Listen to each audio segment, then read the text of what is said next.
Christine était venue passer sa journée chez sa cousine Gabrielle. Elles travaillaient toutes deux avec ardeur pour habiller une poupée que Madame de Sémiane, mère de Gabrielle et tante de Christine, venait de lui donner. Elles avaient taillé une chemise et un jupon lorsqu'un domestique entra. « Mesdemoiselles, Madame de Sémiane vous demande au jardin, sur la terrasse couverte. »« Gabrielle, faut-il y aller tout de suite? Y a-t-il quelqu'un » Le domestique. « De suite, mademoiselle. Il y a un monsieur avec madame. » Gabrielle. « Allons, Christine, viens. » Christine. « C'est ennuyeux. Je ne pourrai pas habiller ma poupée, qui est nue et qui a froid. » Gabrielle. « Que veux-tu? Il faut bien aller joindre maman, puisqu'elle nous fait demander. » Christine. « Moi, seule à la maison, je ne pourrai pas l'habiller. Je ne sais pas travailler. Mon Dieu, que je suis malheureuse de ne savoir rien faire. » Gabrielle. « Pourquoi ne demanderais-tu pas à ta bonne de lui faire une robe? » Christine. « Ma bonne ne voudra pas. Elle ne fait jamais rien pour m'amuser. » Gabrielle. « Comment faire alors? Si je t'en faisais une? »« Toi, tu pourrais ?» dit Christine en relevant la tête et en souriant. Gabrielle. « Je crois que oui. J'essayerai toujours. » Christine. « Tout de suite? » Gabrielle. « Non, pas tout de suite puisque maman nous attend pour promener. Mais quand nous serons revenus, nous travaillerons à ta robe. » Christine. « Mais en attendant, ma pauvre fille a froid. » Gabrielle. « Je vais l'envelopper dans ce vieux petit manteau. Tu vas voir, donne-la-moi. » Gabrielle prend la poupée, l'enveloppe de son mieux et la met dans un fauteuil. Gabrielle. « Là, elle est très bien. Viens à présent. Maman nous attend. Dépêchons-nous. » Christine embrasse Gabrielle, qui l'entraîne hors de la chambre. Elles arrivent en courant à une allée couverte où se promenait leur maman avec un monsieur et un petit garçon qui était un peu en arrière. Gabrielle et Christine le regardent avec surprise. Il était un peu plus grand qu'elle, gros, d'une tournure singulière. Sa figure était jolie, ses yeux doux et intelligents. Il avait une physionomie très agréable, mais l'air craintif et embarrassé. Christine s'approche, lui prend la main. « Viens, mon petit, jouer avec nous. Veux-tu » L'enfant ne répond pas. Il regarde d'un air timide Gabrielle et Christine. « Est-ce que tu es sourd, mon petit » demanda Gabrielle amicalement. « Non » répondit l'enfant à voix basse. « Gabrielle, et pourquoi ne parles-tu pas?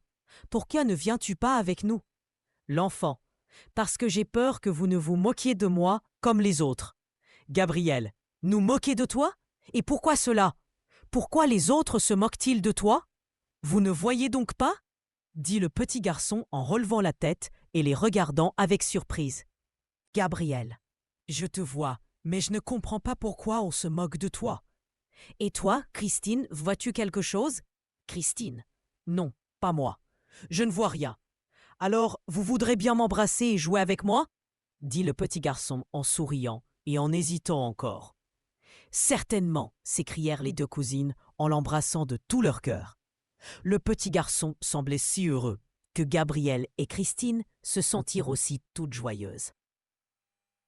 Au moment où ils s'embrassaient tous les trois, la maman et le monsieur se retournèrent.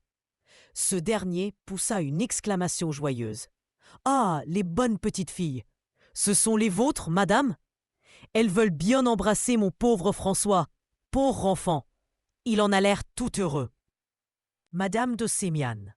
« Pourquoi donc paraissez-vous surpris que ma fille et ma nièce accueillent bien votre petit François? » Je m'étonnerais du contraire. Monsieur de Nancé. « Je serais bien heureux, madame, que tout le monde pensât comme vous. Mais l'infirmité de mon pauvre enfant le rend si timide. Il est si habitué à se voir l'objet des railleries et de l'aversion de tous les enfants qu'il doit être heureux de se voir fêté et embrassé par vos bonnes et charmantes petites filles. Pauvre enfant, dit madame de Gémiane en le regardant avec attendrissement. » Les enfants s'étaient rapprochés. Gabrielle et Christine tenaient chacune une main du petit garçon qu'elle faisait courir et qui riait de tout son cœur de cette course forcée. Gabrielle. « Maman, le petit garçon nous a dit qu'on se moquait de lui et que personne ne voulait l'embrasser. »« Pourquoi? Il est très bon et très gentil. » Madame de Sémiane ne répondit pas. Le petit François la regardait avec anxiété. Monsieur de Nancé soupirait et se taisait également. Christine. Monsieur, pourquoi se moque-t-on du petit garçon? Monsieur de Nancé. Parce que le bon Dieu a permis qu'il fût bossu à la suite d'une chute, mes enfants. Et il y a des gens assez méchants pour se moquer des bossus, ce qui est très mal. Gabriel. Certainement, c'est très mal. Ce n'est pas sa faute s'il est bossu, il est très bien tout de même. Où donc est-il bossu? Je ne vois pas, dit Christine en tournant autour de François. Le pauvre François était rouge et inquiet pendant cette inspection de Christine. Mon Dieu, pensait-il. Si elle voit ma bosse, elle fera comme les autres. Elle se moquera de moi. Madame de Sémiane était embarrassée pour faire finir Christine sans que monsieur de Nancé s'en aperçût. Gabriel commençait aussi à examiner le dos de François. Lorsque Christine s'écria « Voilà, voilà, je vois, c'est là, sur le dos. Vois-tu, Gabriel ?» Gabriel. Oui, je vois, mais ce n'est rien du tout. Pauvre garçon, tu croyais que nous nous moquerions de toi? Ce serait bien méchant. Tu n'as plus peur, n'est-ce pas? Comment t'appelles-tu? Où est ta maman? François. Je m'appelle François. Maman est morte, je ne l'ai jamais vue. Et voilà papa avec votre maman. Christine. Comment? C'est ce monsieur qui est ton papa? Monsieur de Nancé. Pourquoi cela vous étonne-t-il, ma bonne petite? Christine. Parce que vous êtes très grand et lui est si petit. Madame de Sémiane. Quelle bêtise tu dis, Christine. Est-ce qu'un enfant est jamais grand comme son papa? Si vous alliez vous amuser avec François, ce serait mieux que de rester ici à dire des niaiseries. Monsieur de Nancé, laissez-moi vous embrasser, mes bonnes petites filles. Je vous remercie de tout mon cœur d'être bonne pour mon pauvre petit François.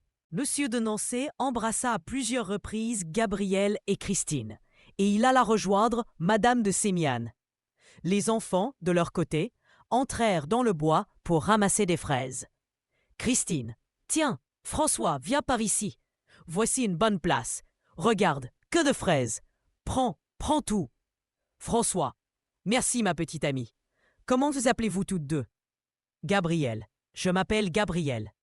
Christine, et moi, Christine. François, quel âge avez-vous? Gabriel, moi j'ai 7 ans. Et Christine, qui est ma cousine, a 6 ans. Et toi, quel âge as-tu? Moi, j'ai déjà 10 ans, répondit François en rougissant. Gabriel, c'est beaucoup 10 ans. C'est plus que Bernard. François, qui est Bernard? Gabriel, c'est mon frère, il est très bon. Je l'aime beaucoup. Il n'est pas ici à présent, il prend une leçon chez monsieur le curé. François, ah, moi aussi je dois aller prendre des leçons chez monsieur le curé, tout près d'ici, à Drugny. Gabriel, c'est comme Bernard, il y va aussi à Drugny. Tu es donc près de Drugny? François, tout près. Il faut 10 minutes pour aller de chez nous, chez le curé. Gabriel, pourquoi n'es-tu jamais venu nous voir? François, parce que je ne demeurais pas ici. Papa était en Italie pour ma santé. Les médecins disaient que je deviendrais droit et grand en Italie. Et, au contraire, je suis plus bossu qu'avant, ce qui me chagrine beaucoup. Gabriel, écoute François, ne pense pas à cela. Je t'assure que tu es très gentil. N'est-ce pas, Christine? Christine, je l'aime beaucoup, il a l'air si bon. Toutes deux embrassèrent François, qui riait et qui avait l'air heureux. Et tous les trois se mirent à cueillir des fraises. Gabriel et Christine eurent toujours soin de désigner les meilleures places à François, pour qu'il se fatiguât moins à chercher. Au bout d'un quart d'heure, ils avaient rempli un petit panier que Gabriel tenait à son bras. « À présent, nous allons manger, » dit Gabriel en s'essuyant le front. « Il fait chaud, cela nous rafraîchira. Tiens, François, assois-toi là, sous le sapin, près de moi. Et toi, Christine, mets-toi de l'autre côté. C'est François qui va partager. François, et dans quoi les mettrons-nous? Nous n'avons pas d'assiette. Gabriel, nous allons en avoir tout à l'heure. Que chacun prenne une grande feuille de châtaignier, en voici 3. Chacun prit sa feuille et François commença le partage. Les petites filles le regardaient faire. Quand il eut fini, « C'est très mal partagé, dit Gabriel. Tu nous as presque tout donné et il t'en reste à peine. Tiens, mon beau petit, en voici des miennes, dit Christine, en versant une part de ses fraises dans la feuille de François. Et en voilà des miennes, dit Gabriel en faisant comme Christine. François, c'est trop, beaucoup trop, mes bonnes amies. Gabrielle, du tout. C'est très bien. Mangeons. François, comme vous êtes bonne. Quand je suis avec d'autres enfants, ils prennent tout et ne m'en laissent presque pas. Les enfants finissaient de manger leurs fraises et ils sortaient du bois, quand ils virent arriver un jeune homme de 18 à 20 ans qui tenait son chapeau à la main et qui saluait à chaque pas en s'approchant des enfants. Puis il resta debout devant eux, sans parler. Les enfants le regardaient et ne disaient rien non plus. « Signora, signor, me voilà », dit le jeune homme saluant encore. Les enfants saluèrent aussi, mais un peu effrayés.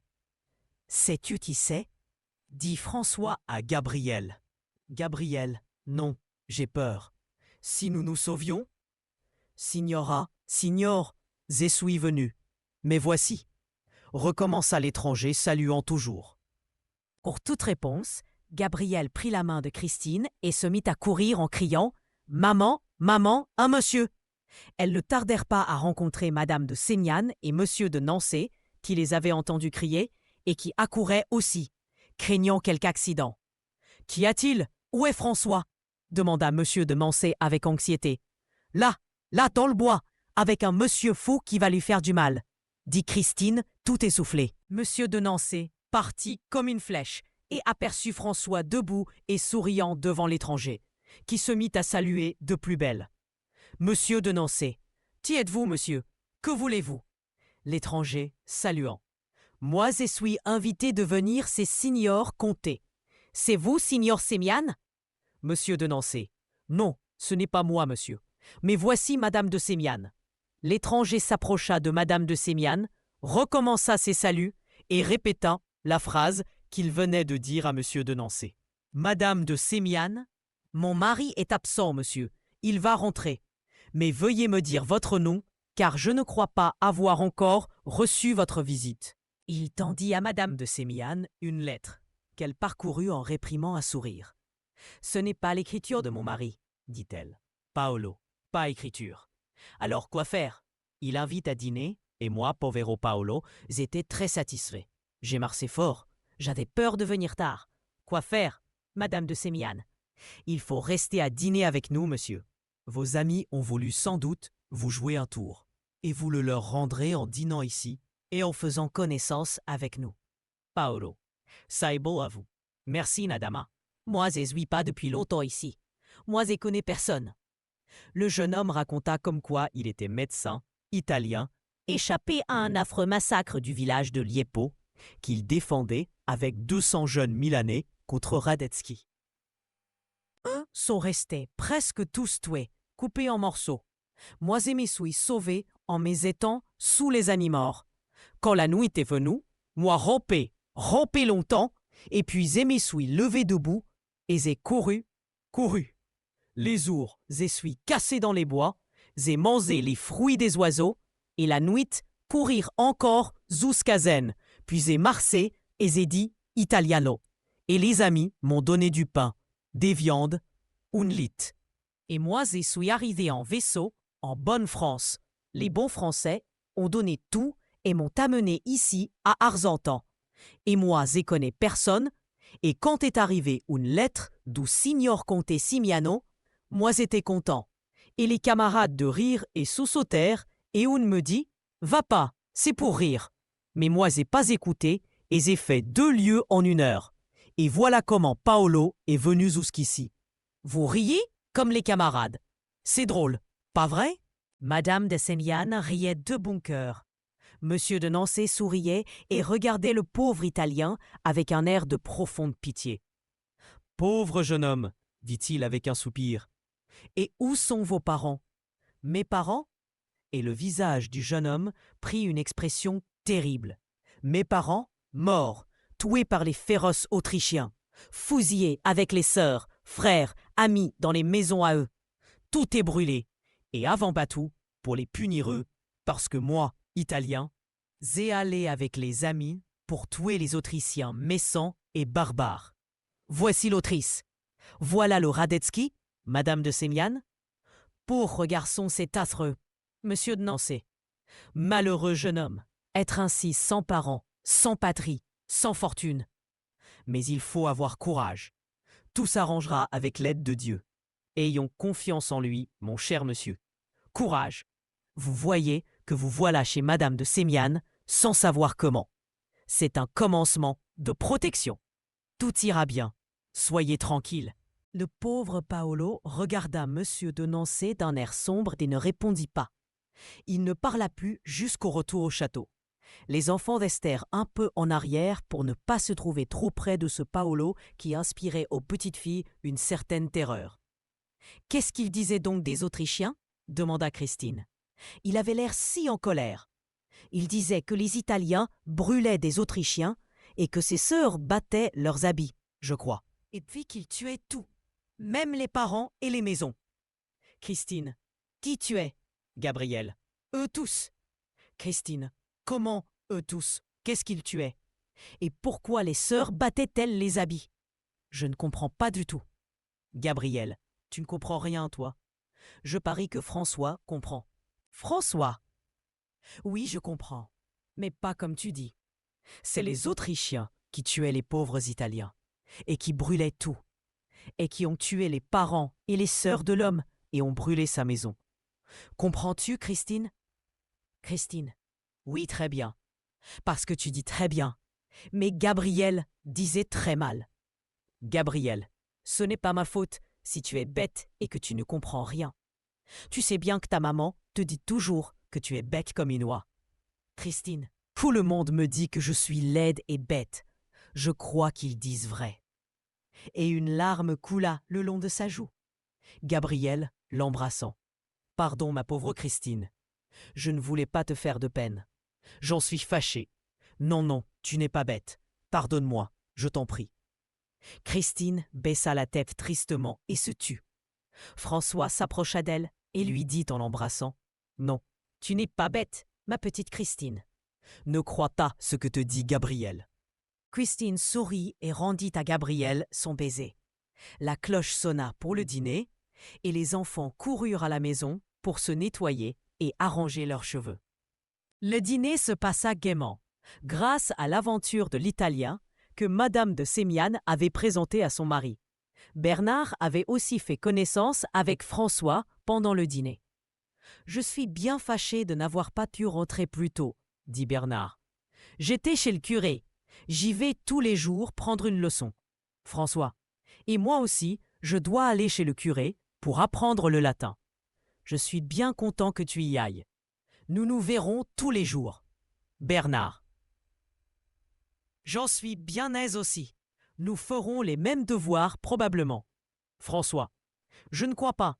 Quel âge as-tu? Bernard. Moi, j'ai 8 ans. François. Et moi, 10 ans. Bernard. 10 ans, comme tu es petit. François baissa la tête, rougit et se tut. Que de temps après qu'on fut sorti de table, on vint annoncer à Christine que sa bonne venait la chercher pour la ramener à la maison. Christine lui fit demander si elle pouvait rester encore un quart d'heure pour emporter sa poupée vêtue de la robe que lui faisait Gabriel. Mais habituée à la sévérité de sa bonne, elle se disposa à partir et à dire adieu à sa tante et à son oncle. Gabriel, attends un peu, Christine. Je vais finir la robe dans 10 minutes. Christine, je ne peux pas. Ma bonne attend. Gabriel, qu'est-ce que ça fait? Elle attendra un peu. Christine, mais maman me gronderait et ne me laisserait plus venir. Gabriel, ta maman ne le saura pas. Christine, oh oui, ma bonne lui dit tout. La tête de la bonne apparut à la porte. Allons donc, Christine, dépêchez-vous. Christine, me voici, ma bonne, me voici. La bonne. Christine, vous ne voulez donc pas venir? Il est tard, votre maman ne sera pas contente. Christine, me voici, ma bonne, me voici. Gabriel, et ta poupée? Tu la laisses? Je n'ai pas le temps, répondit tout bas Christine effarée. Finis la robe, je t'en prie. Tu me la donneras quand je reviendrai. La bonne prit le bras de Christine et, sans lui donner le temps d'embrasser Gabriel, elle l'emmena hors du salon. La pauvre Christine tremblait. Elle craignait beaucoup sa bonne, qui était injuste et méchante. La bonne la poussa dans la carriole qui venait la chercher, y monta elle-même. La carriole partit. Christine pleurait tout bas. La bonne la grondait, la menaçait en allemand, car elle était allemande. La bonne. Je dirai à votre maman que vous avez été méchante. Vous allez voir comme je vous ferai gronder. Je vous assure, ma bonne, que je suis venue tout de suite. Je vous en prie, ne dites pas à maman que j'ai été méchante. Je n'ai pas voulu vous désobéir, je vous assure. La bonne. Je le dirai, mademoiselle, et de plus, que vous êtes menteuse et raisonneuse. Christine, pardon, ma bonne. Je vous en prie, ne dites pas cela à maman, parce que ce n'est pas vrai. Allez-vous bientôt finir vos pleurnicheries? Plus vous serez méchante, plus j'en dirai. Christine essuya ses yeux, retint ses sanglots, étouffa ses soupirs, et, après une demi-heure de route, ils arrivèrent au château des Ormes, où demeuraient les parents de Christine. La bonne l'entraîna au salon, monsieur et madame des Ormes y étaient, elle la fit entrer de force. Christine restait près de la porte, n'osant parler. Madame des Ormes leva la tête. « Approchez, Christine. Pourquoi restez-vous à la porte comme une coupable? Mina, est-ce que Christine a été méchante? Mina, comme à l'ordinaire. Madame. Madame sait bien que mademoiselle Christine ne m'écoute jamais. Christine, pleurant. Ma bonne, je vous assure. Madame des Ormes. Laissez parler votre bonne. Qu'a-t-elle fait, Mina? Mina. Elle ne voulait pas revenir, madame. Après m'avoir fait longtemps attendre, elle se débattait encore pour rester avec sa cousine. Il a fallu que je l'entraînasse de force. Madame des Ormes s'approcha de Christine. Madame des Ormes, vous m'aviez promis d'être sage, Christine. Christine, je vous assure, maman, que j'ai été sage, répondit la pauvre Christine en sanglotant. Oh, mademoiselle, reprit la bonne en joignant les mains, ne mentez pas ainsi. C'est bien vilain de mentir, mademoiselle. Madame des Ormes à Christine. Ah, vous allez encore mentir comme vous faites toujours. Vous voulez donc le fouet?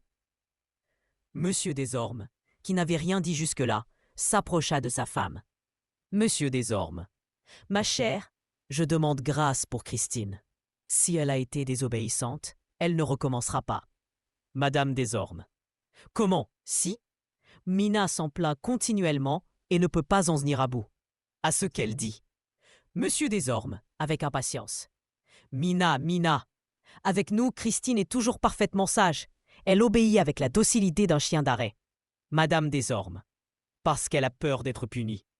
Voyons, Mina, vous m'ennuyez avec vos plaintes continuelles. Vous exagérez toujours. Madame des Ormes questionna Christine, malgré l'humeur visible de Mina, dont Monsieur des Ormes examina la physionomie fausse et méchante. Madame des Ormes finit par douter de la culpabilité de Christine, qu'elle remit à Mina pour la faire coucher, en lui recommandant de ne pas la gronder. Quand Monsieur des Ormes se trouva seul avec sa femme, il lui dit avec émotion « Vous êtes sévère pour cette pauvre enfant. Vous croyez trop aux accusations de cette bonne qui se plaint pour un rien. Madame des Ormes, vous appelez la désobéissance un rien? Monsieur des Ormes, à savoir si elle a désobéi? Madame des Ormes, comment si elle a désobéi, puisque Mina le dit?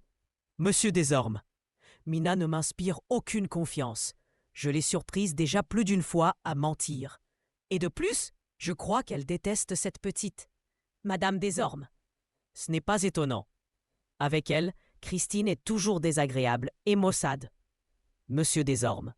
Ce qui prouve que Mina s'y prend mal. Mais vous êtes trop sévère avec Christine, parce que vous ne surveillez pas assez ce qui se passe et que vous ajoutez foi aux plaintes de la bonne. Christine a une peur affreuse de cette Mina.